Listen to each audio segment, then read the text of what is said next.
Siempre imaginé que mi boda sería algo digno de una portada de revista. Podía verme caminando por un salón de baile cubierto de luces doradas, con candelabros brillando sobre mesas repletas de flores blancas y copas de champaña que reflejaran cada destello. De niña soñaba con un vestido de seda que acariciara el suelo y con una orquesta tocando una melodía solo para mí. Pensaba que así debía sentirse el comienzo de una nueva vida, el instante en que todo encaja, en que el amor se ve tan perfecto como en las películas.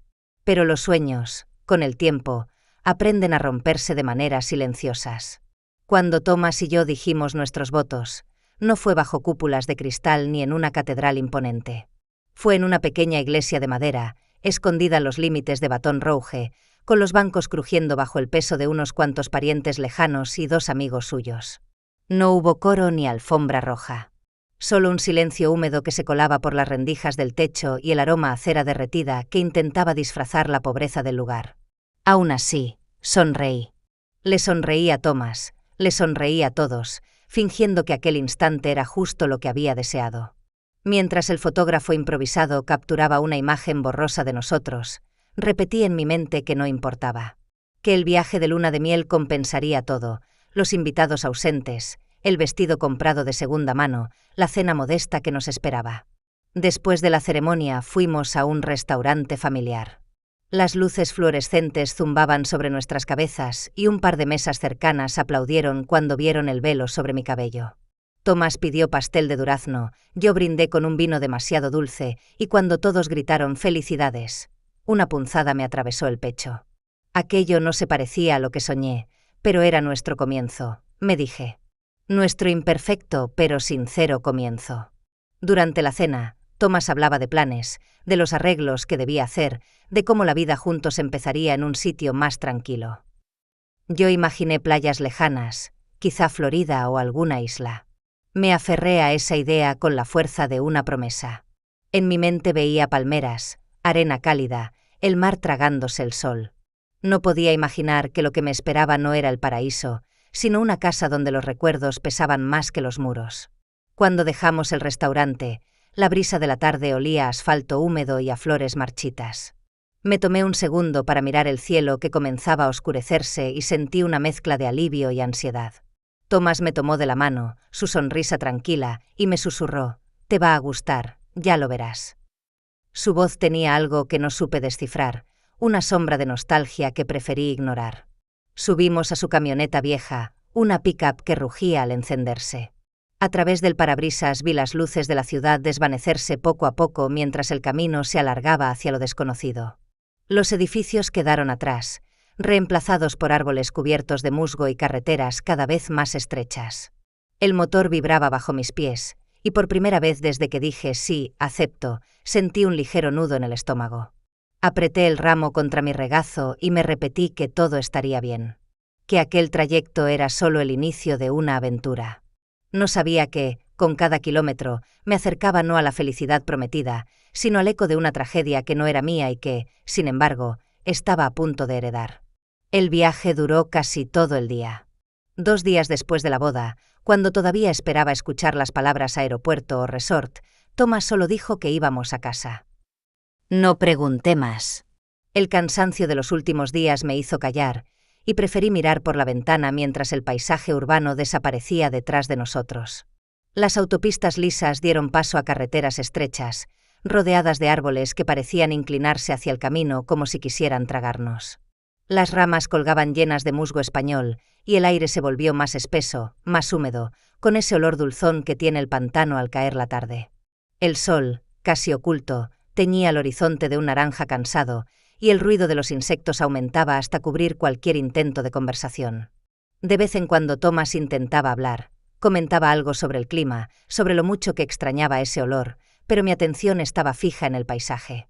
No había casas, ni tiendas, ni señales de vida. Solo agua estancada, árboles viejos y el zumbido constante de los grillos. A medida que el camino se hacía más angosto, una sensación de inquietud me subía por la espalda. Cuando finalmente el motor se detuvo, el silencio fue tan denso que me dolieron los oídos. Frente a nosotros se extendía una casa que parecía sostenida por pura terquedad. La pintura se había caído hasta dejar al descubierto la madera gris. El porche se inclinaba hacia un lado, y las ventanas, cubiertas de polvo, devolvían un reflejo opaco del atardecer. Un columpio viejo colgaba del roble frente a la entrada, crujiendo con cada ráfaga de viento. Bajé del camión con mis zapatos de tacón bajo. El suelo de grava se hundía un poco bajo mis pies, y un olor a tierra mojada me llenó los pulmones. «¿Aquí vamos a vivir?», pregunté, sin poder ocultar la sorpresa. Mi voz salió más temblorosa de lo que quería. Thomas, con las manos aún en el volante, observó la casa durante un largo instante. Luego asintió despacio. «Es todo lo que queda», murmuró. No lo dijo con resignación, sino con algo más profundo, como si esas palabras fueran una verdad que pesaba más de lo que podía cargar. Sentí un calor extraño subir a mis mejillas. Parte de mí quería creer que era una broma, que solo pasaríamos la noche allí antes de ir a algún lugar mejor. Pero su expresión no dejaba espacio para fantasías. Caminó hacia el maletero y sacó las maletas, su sombra alargándose sobre las tablas rotas del porche. Entrar fue como cruzar un umbral invisible. El aire olía a humedad y madera podrida. Cada paso hacía que el suelo se quejara con un crujido distinto, como si la casa nos estuviera reconociendo. Había cortinas raídas que apenas colgaban de las varillas, y una lámpara antigua que parpadeaba con una luz amarillenta. En un rincón, una foto enmarcada de otra época, una pareja con ropa elegante, parecía observarnos con lástima. Mientras Thomas hablaba sobre los arreglos que quería hacer, yo apenas lo escuchaba. No era el sueño que imaginé, ni siquiera una versión sencilla de él. Era otra cosa. Algo que se sentía más cercano a una condena que a un comienzo. Cuando la noche cayó por completo, los sonidos del pantano se colaron por cada rendija. Las cigarras cantaban sin descanso y la lluvia empezó a golpear el techo de chapa como una advertencia. Me senté al borde de la cama improvisada, con el vestido aún en la maleta y la mente en blanco. Afuera, un trueno retumbó en la distancia. No lo sabía entonces, pero ese sería el primer sonido que marcaría el inicio de la vida que realmente me esperaba. Esa primera noche dormí con los ojos abiertos. El aire dentro de la casa era pesado, húmedo, cargado con ese olor agrio de la madera vieja que nunca se seca del todo. Cada viga del techo parecía tener su propio idioma. Crujía, suspiraba, se quejaba con cada ráfaga de viento. Desde la ventana, el reflejo del pantano se mezclaba con las sombras de los árboles, y a veces, cuando el viento soplaba, parecía que algo se movía entre ellos. Thomas se durmió enseguida. Lo escuchaba respirar profundo a mi lado, ajeno al coro de ruidos que me mantenía despierta. Había en su rostro una calma que me desconcertaba, como si por fin estuviera en paz. Yo, en cambio, sentía que me habían arrancado de la realidad y dejado en un lugar suspendido entre la vida y el olvido. A medianoche decidí levantarme. El suelo helado mordió mis pies descalzos mientras cruzaba el pasillo en penumbra. Busqué el baño. El grifo escupió agua marrón antes de aclararse. Lavé mis manos y vi cómo el líquido se volvía transparente poco a poco, como si la casa me estuviera poniendo a prueba. En el espejo, mi reflejo tenía ojeras que no recordaba haber visto antes. A la mañana siguiente, el sol entró por las rendijas de las persianas, dibujando rayas de polvo sobre las paredes descascaradas. Thomas ya estaba despierto, con las mangas arremangadas y una sonrisa que parecía fuera de lugar. «Voy a empezar por el porche», dijo con entusiasmo. «Si reparamos las tablas, tal vez podamos desayunar afuera». Lo observé salir con un martillo y una caja de clavos. Su paso tenía un propósito que me era ajeno. Para él, esa casa era un desafío, para mí, una sentencia. Intenté distraerme. Desempacando, limpiando, abriendo ventanas que se resistían después de años cerradas. Cada rincón tenía una capa de polvo tan gruesa que parecía conservar los suspiros de quienes vivieron antes. Al mediodía busqué mi teléfono, pero no había señal. Tampoco conexión de internet. Ni una sola barra de cobertura. Miré el pequeño icono en la pantalla hasta que se apagó, como si también se rindiera. El silencio era distinto al de la ciudad. No era la calma, sino un vacío que lo llenaba todo. No había voces, ni motores, ni pasos en la acera. Solo el zumbido de los insectos y, de vez en cuando, el golpe de una rama contra el techo. Quise salir a caminar, pero el camino de grava parecía no tener fin, tragado por la maleza. Me senté en el porche con una taza de café que ya se había enfriado, mirando el horizonte. Pensé en mi vida anterior. El sonido de las cafeteras en las mañanas, el murmullo de las calles, las luces de la ciudad que nunca dormía. Aquí todo estaba quieto, detenido, como si el tiempo mismo se hubiera olvidado de pasar. Justo cuando empezaba a sentir que el silencio me pesaba demasiado, escuché algo, pasos lentos sobre la grava, acercándose por el camino. Al principio creí que era Thomas volviendo del taller improvisado detrás de la casa, pero cuando levanté la vista, vi una figura femenina recortada contra la luz del atardecer. Una mujer mayor avanzaba con paso firme, apoyada en un bastón. Su sombra se alargaba sobre el suelo, y el sonido de su bastón marcaba un ritmo constante. No sabía quién era, pero algo en su porte me hizo enderezarme en la silla. No lo imaginaba entonces, pero aquella visita cambiaría el rumbo de mis días en la casa del pantano. La mujer que apareció aquella tarde se presentó con una voz firme que no admitía dudas. «Soy Lydia Thompson. Vivo al final del camino». Su bastón golpeó el suelo de grava con un sonido seco antes de apoyarlo contra la barandilla del porche. Tenía el cabello gris recogido en un moño perfecto y unos ojos tan claros que parecían atravesar la humedad del aire. Yo apenas atiné a sonreír. «Mucho gusto, soy Caroline Whitmore». Lydia no respondió al saludo. Su mirada ya recorría la fachada de la casa, los escalones torcidos, las macetas vacías, el polvo acumulado. «Esta casa necesita manos, no quejas», dijo finalmente, con un tono tan directo que no supe si sentirme ofendida o agradecida. La observé mientras se agachaba sin esfuerzo para recoger un trapo y limpiar la mesa de madera del porche. Su destreza me sorprendió. Movía las manos con decisión, como alguien que había pasado toda una vida ordenando el caos. Intenté intervenir. «No se preocupe, puedo hacerlo yo». «Lo sé», replicó sin mirarme.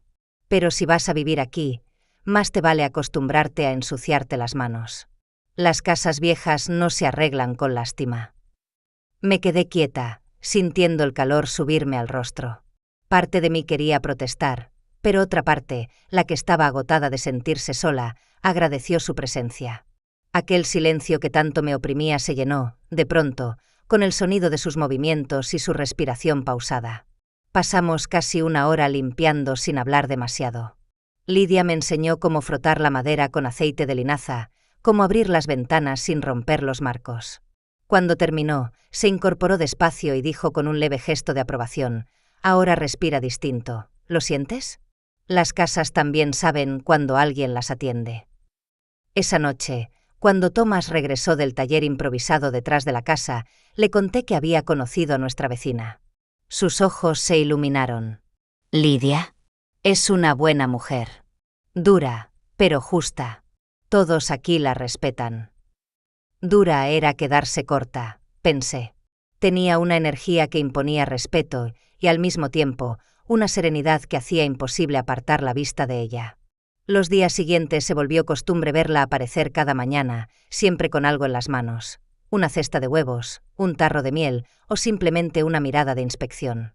A veces me daba instrucciones sin pedírmelas. «Las flores necesitan sol, no sombra, o no dejes que la madera se humedezca tanto». No sabía cómo tomar sus visitas. Parte de mí la sentía como una invasión, pero otra parte encontraba consuelo en aquella rutina. En un lugar donde todo me resultaba ajeno, su voz áspera y su manera directa de hacer las cosas se habían convertido, poco a poco, en un ancla. Thomas parecía feliz de vernos hablar. Lo notaba en su tono al contarme cómo había logrado reparar una lámpara, o al reírse cuando Lydia corregía algo de su trabajo. «Te lo dije, Caroline, ella dice la verdad aunque duela». Quizá por eso, cuando el silencio regresaba cada tarde, me costaba más soportarlo. Me acostumbré a escuchar sus pasos acercarse por el camino, al golpe del bastón contra las tablas del porche. Pero bajo esa nueva rutina, la distancia entre Thomas y yo crecía sin que ninguno lo dijera en voz alta. No lo sabía entonces, pero la franqueza de Lydia no solo cambiaría mi forma de ver la casa, también me obligaría a mirarme a mí misma. Las semanas siguientes se mezclaron entre el polvo, el olor a pintura vieja y el ruido constante del martillo. Thomas parecía no cansarse nunca. Desde el amanecer hasta que el cielo se teñía de rojo, lo veía moverse por la casa con una energía que me resultaba ajena. Cambiaba tablas, reparaba tuberías, medía, lijaba, volvía a empezar. Para él, cada clavo era un paso hacia algo mejor. Para mí, era solo un recordatorio del lugar del que quería huir. Yo hacía lo que podía, limpiaba, cocinaba, intentaba mantener la casa en orden, pero todo me parecía inútil. Por más que fregara las ventanas o abriera las cortinas, la luz que entraba seguía siendo gris. Había algo en esas paredes que se resistía a dejarme respirar. Una tarde, mientras él trabajaba en el jardín, me acerqué con un vaso de limonada. El calor era sofocante y el aire, denso. Thomas estaba arrodillado, reemplazando una tabla rota del porche. Tenía el rostro cubierto de sudor, la camisa pegada a la piel. «Thomas», dije con cautela, «he estado pensando, tal vez podríamos vender esta casa. Irnos a la ciudad, empezar de nuevo, buscar algo más nuestro». Él se detuvo, clavó el martillo en la madera y levantó la vista hacia mí. «¿Venderla?», repitió, como si no hubiera entendido. «Sí. No tiene sentido invertir tanto aquí. Este lugar está roto. No somos responsables de lo que pasó con tu familia. No tenemos por qué quedarnos atrapados en su historia». Vi cómo la expresión en su rostro cambiaba lentamente. Sus ojos, antes tranquilos, se endurecieron. «No entiendes», dijo en voz baja. «Esta casa es todo lo que queda de ellos. No puedo abandonarla. No puedo abandonarlos». «Pero, Thomas», intenté acercarme, pero su tono cortó cualquier intento de suavizar las cosas. «No se trata solo de una casa. Es la oportunidad de reconstruir lo que destruyeron. De devolverle su dignidad a mi familia». Sentí que la rabia y la frustración me subían a la garganta. «¿Y qué hay de nosotros? De nuestra vida? ¿Piensas pasar los próximos años clavando tablas y pintando paredes mientras yo finjo que esto es un hogar?» El silencio cayó entre nosotros como una losa. Thomas respiró hondo, tomó el martillo y lo guardó en la caja de herramientas. «Si no puedes verlo, entonces no lo entenderás nunca», murmuró antes de entrar en la casa. Esa noche casi no hablamos. Cenamos en silencio. El sonido de los cubiertos contra los platos se mezclaba con el canto lejano de las cigarras. Me acosté mirando el techo, sintiendo el peso de cada palabra que no había dicho. Él dormía de espaldas a mí, inmóvil, como si hubiera erigido un muro invisible entre los dos. A la mañana siguiente, Lidia apareció como siempre, con un cesto de pan recién hecho. Me encontró en el porche, con la mirada perdida en el horizonte. «Tienes la cabeza llena de ruido», dijo sin que yo le contara nada. «Solo pienso que esta vida no era lo que imaginé». Lidia me observó un momento, luego apoyó su bastón en el suelo y habló despacio. «No se mide la vida por el lujo, sino por lo que uno levanta con sus manos. A veces lo más sencillo es lo que más cuesta construir». Sus palabras me dolieron más de lo que esperaba. No porque me juzgara, sino porque, de algún modo, sentí que tenía razón. Esa noche, mientras Thomas trabajaba en el estudio improvisado, lo vi cerrar un cajón con demasiada prisa. No dijo nada, y yo tampoco. Pero por primera vez, me pregunté qué era exactamente lo que intentaba reconstruir con tanto empeño, y qué secreto seguía escondiendo entre esas paredes. Esa noche no pude dormir. El sonido de los grillos afuera parecía marcar el ritmo de mis pensamientos, y cada crujido de la casa me hacía girar una y otra vez en la cama. Thomas seguía en el estudio, y la luz que salía por la rendija de la puerta iluminaba un pequeño triángulo en el suelo.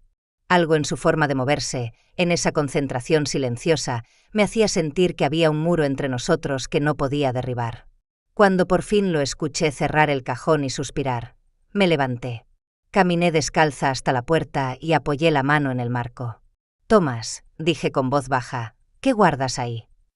Él se sobresaltó. Giró lentamente, con el rostro tenso. «Nada importante». «No me mientas». Mi tono fue más firme de lo que esperaba. «Desde que llegamos, siento que hay algo que no dices. Esta casa no es solo una herencia, ¿verdad?». Thomas me sostuvo la mirada durante unos segundos, luego apartó la vista y se pasó la mano por el cabello, cansado.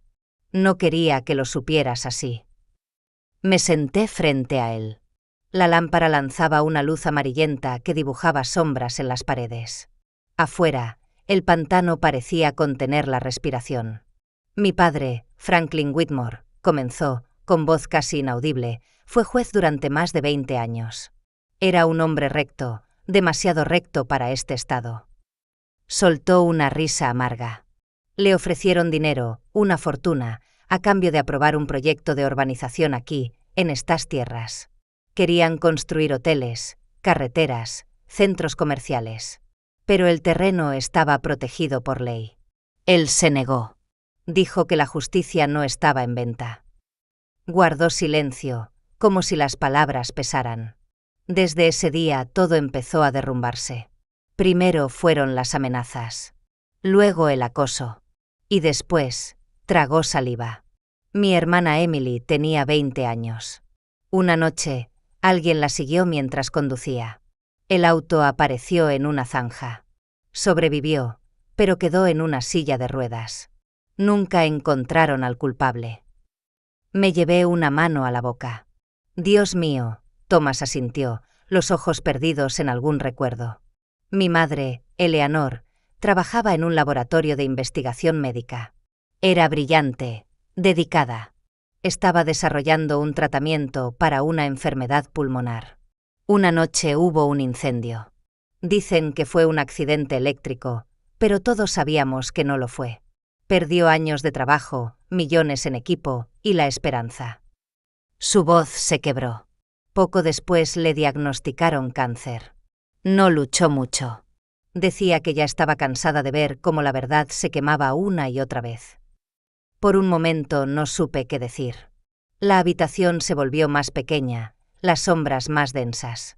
Él siguió hablando, en un susurro. Después de su muerte, mi padre perdió todo. Lo destituyeron, lo llamaron obstinado, un hombre que no sabía adaptarse. Murió con la reputación destruida. Y esta casa, su mirada se desvió hacia la ventana. Esta casa es lo único que quedó en pie. Todo lo demás fue arrasado. Me quedé callada, sintiendo cómo el aire se espesaba entre nosotros. De repente comprendí por qué Thomas se aferraba tanto a cada clavo, a cada pared podrida. No estaba reconstruyendo un hogar, estaba intentando resucitar a los fantasmas de su familia. Tomé su mano. Thomas, eso no fue culpa tuya. Él negó con la cabeza. Tal vez no. Pero si me rindo, sería como admitir que los destruyeron por completo. Y no puedo hacerlo. Nos quedamos en silencio. Afuera, la lluvia empezó a golpear el techo.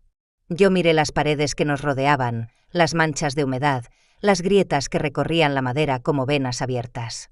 Y comprendí que no había llegado solo a una casa vieja, sino a los restos de una tragedia. Cuando por fin nos acostamos, el amanecer apenas despuntaba sobre los árboles. Thomas se durmió enseguida, pero yo permanecí despierta, mirando el techo. En mi mente resonaban sus palabras, y una certeza fría me recorrió el cuerpo. Había heredado algo más que un apellido. Había heredado una historia rota, un dolor que no era mío, pero que ya empezaba a pertenecerme. 2 días después, mientras Thomas trabajaba en el porche, subí sola al ático por primera vez. No sabía qué buscaba, pero presentía que la casa todavía guardaba más verdades de las que él se había atrevido a contarme. El acceso al ático estaba escondido detrás de una vieja cortina, al final del pasillo. La cuerda colgaba del techo, cubierta de polvo y telarañas. Tiré de ella, y una escalera de madera se desplegó con un gemido largo, como si despertara de un sueño de años. Subí despacio, con una linterna en la mano, tragando el aire espeso que olía a encierro y humedad. Arriba, el polvo flotaba en el aire como ceniza suspendida. Cada paso hacía crujir las tablas, y el eco parecía llenar todo el espacio. Me agaché para abrir un viejo baúl de cuero, cubierto por una manta. Dentro había carpetas, periódicos amarillentos y un álbum de fotos con los bordes desgastados. El primer recorte de periódico llevaba el título: El juez Franklin Whitmore se niega a aprobar proyecto millonario.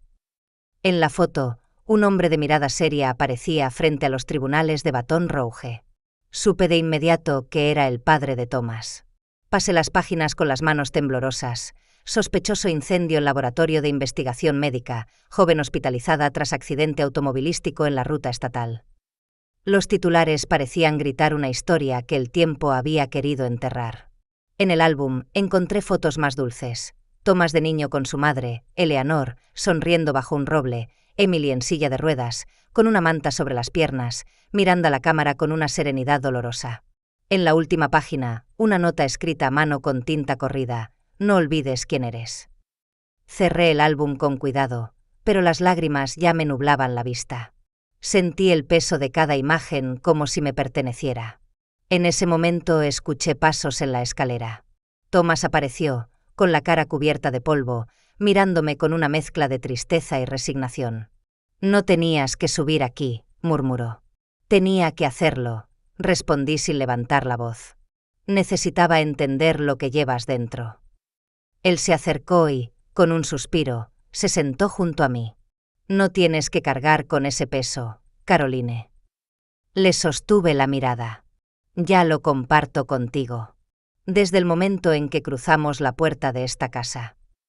Durante un instante, el silencio fue tan profundo que solo se oía el golpeteo del viento contra las tejas. Thomas tomó los periódicos, hojeándolos con cuidado, y vi cómo la ira contenida se dibujaba en su mandíbula. «No fueron accidentes», dijo al fin, con la voz tensa. «Lo supe desde el principio, pero nunca tuve cómo probarlo». «¿Quién podría hacer algo así?» «Samuel Thornton», respondió sin dudar. «Mi padre lo denunció por sobornos. Él lo perdió todo, y Thornton se convirtió en un hombre más rico. Siempre pensé que detrás de todo estaba él, pero nunca tuve pruebas». Miré los recortes, las fotos, los documentos desperdigados en el suelo. Las piezas encajaban con un orden cruel. Lo que había empezado como una tragedia familiar era, en realidad, el resultado de una venganza calculada. Thomas respiró hondo, se levantó y miró por la pequeña ventana del ático. «Tal vez este lugar guardaba las respuestas todo el tiempo», murmuró. Lo observé en silencio. Por primera vez, no vi solo al hombre obstinado que quería reparar una casa, sino al hijo que intentaba reconstruir la verdad. Cuando bajamos, el cielo ya se había teñido de rojo. El sol se hundía entre los árboles y el aire del pantano tenía ese olor metálico que anuncia la lluvia. Thomas propuso caminar un poco antes de que anocheciera, para despejar la mente. Acepté. Seguimos el sendero que bordeaba la propiedad, en silencio, escuchando el canto lejano de las ranas y el zumbido de los insectos. El suelo húmedo se hundía bajo nuestros pasos, y la brisa traía ecos que no lograba distinguir. Entonces, entre los susurros del viento, escuchamos algo más. Voces. Masculinas. Bajas. Ásperas. Provenían del otro lado del terreno, donde un edificio abandonado se perdía entre los árboles. Nos miramos sin decir palabra. El corazón me latía con fuerza. Thomas apretó mi mano. «Ven», susurró. «No hagas ruido». Y caminamos hacia el origen de esas voces, sin imaginar que estábamos a punto de escuchar la prueba que cambiaría todo lo que creíamos saber. El sendero nos llevó hasta el borde de la propiedad, donde el bosque se abría hacia una construcción olvidada. Era una pequeña casa de baño, de las que usaban los trabajadores hace décadas, ahora cubierta por la maleza. Las tablas de las paredes estaban hinchadas por la humedad, y el techo, medio hundido, apenas sostenía su propio peso. Thomas se detuvo de golpe y alzó una mano para que yo no avanzara. «¿Escuchas eso?», susurró. Al principio solo oí el murmullo de los insectos y el crujido de las hojas. Pero luego, voces. Graves, descuidadas, acompañadas por el tintinear de botellas. Nos acercamos lo suficiente para ver el resplandor tembloroso de una lámpara de gas en el interior. Me agaché, el corazón desbocado. Había 3 hombres. Sus rostros se iluminaban intermitentemente, y uno de ellos me resultó vagamente familiar por una foto que había visto en los recortes del ático. Samuel Thornton. Su voz era inconfundible, lenta, segura, con ese tono arrogante de quien siempre ha tenido el poder de su lado. «Te lo dije», se burlaba. «Nadie va a rastrear ese incendio. Los informes ya fueron corregidos. Para cuando sospechen, el dinero estará fuera del país». Los otros rieron. Uno de ellos agregó entre carcajadas: «Y lo de la muchacha, qué lástima, ¿no?». Pero al menos entendieron el mensaje. Nadie desafía a Samuel Thornton y vive tranquilo. Sentí que el estómago se me revolvía. Miré a Thomas. Su rostro se había puesto tenso, los puños cerrados. La ira contenida vibraba en el aire como una cuerda a punto de romperse. «Thomas», susurré, «no hagas nada». «No ahora». Con la mano temblorosa, saqué el teléfono del bolsillo. La pantalla reflejó apenas un brillo. Lo puse en modo grabación y lo acerqué hacia la ventana rota. El pequeño punto rojo comenzó a parpadear. Cada palabra que salía de esas bocas era una daga. Thornton se jactaba del fuego, del accidente, de cómo había comprado silencios y manipulado jueces. Nos deshicimos de un problema entero, y nadie sospechó nada, rió otro. Hasta ese viejo Whitmore se fue al hoyo creyendo que era culpa suya. Un nudo me subió a la garganta. Thomas apretó los dientes, y su respiración se volvió más rápida. Podía sentirlo vibrar de rabia junto a mí. «Ya basta», susurré, apenas audible. «Tenemos lo que necesitamos. Vámonos». Retrocedimos sin hacer ruido, pisando sobre la hierba mojada. Cada paso me parecía un peligro, cada crujido de las ramas un grito. No respiré hasta que la casa quedó atrás, tragada por la oscuridad del pantano. Cuando por fin llegamos al porche, Thomas se dejó caer sobre los escalones. Su rostro estaba blanco, los ojos encendidos. «Caroline, lo escuchaste. Lo admitieron todo». «Sí», dije, con la voz quebrada. Apreté el teléfono contra el pecho, sintiendo cómo mis dedos temblaban. «Lo grabé. Tenemos prueba». Él se levantó de golpe, con la mirada llena de furia. Por años me hicieron creer que era paranoia, que mi familia se destruyó por casualidad. Pero no. Todo fue planeado. Golpeó con el puño la baranda del porche. Esa gente jugó con nuestras vidas. Lo abracé, temiendo que su rabia lo empujara a hacer algo imprudente. «Ahora sabemos la verdad, Thomas. Pero tenemos que ser inteligentes. Si descubren que los escuchamos», me miró con los ojos vidriosos. «No los dejaré salirse con la suya. No después de todo lo que hicieron». Esa noche casi no dormimos. La grabación seguía en mi teléfono, un pequeño archivo que contenía el poder de cambiarlo todo, o de condenarnos. Lo escuchamos una y otra vez, asegurándonos de que se entendiera cada palabra, cada risa, cada mención al fuego y al accidente. «Es suficiente para abrir una investigación», dijo Thomas, más calmado pero decidido. «Mañana iré a Baton Rouge. Entregaré esto a la policía y al IRS. Thornton no podrá ocultar el dinero sucio que ha estado moviendo». Me quedé mirándolo, aterrada y al mismo tiempo orgullosa. Por primera vez, sentí que el miedo y la justicia caminaban de la mano. Afuera, el viento del pantano aullaba entre los árboles, y las sombras se movían como si la noche misma nos advirtiera: la verdad tiene un precio. El amanecer llegó cubierto de neblina. El aire olía a tierra mojada, y el canto de los grillos se mezclaba con el rugido lejano de un motor. Thomas ya estaba vestido, con la chaqueta de siempre y la mirada firme. Guardó el teléfono y un sobremanila dentro de su maletín. «Voy a entregarlo en persona», dijo con voz serena pero tensa. «Primero a la policía, luego al IRS. Thornton ha dejado demasiadas huellas». Asentí, intentando sonreír. «Ten cuidado». Él me besó en la frente, y ese gesto, tan simple, me atravesó el alma. «Todo esto termina hoy, Caroline. Ya no más secretos». Lo vi alejarse en la vieja camioneta, levantando polvo por el camino. Me quedé de pie en el porche hasta que el ruido del motor se perdió entre los árboles. Entonces el silencio volvió, y con él, el miedo. Pasé el día limpiando sin pensar. Cada ruido me hacía saltar. A veces sentía que alguien nos observaba desde el bosque, aunque probablemente era solo el viento moviendo las ramas. Lydia vino al mediodía, como siempre. Me miró sin decir palabra y dejó una cesta de pan sobre la mesa. «Él hizo lo correcto», dijo finalmente. «¿Y si no lo creen?», pregunté, con la voz temblorosa. «Las mentiras no duran para siempre. Y los poderosos siempre caen más fuerte cuando se creen intocables». Sus palabras me dieron un extraño consuelo.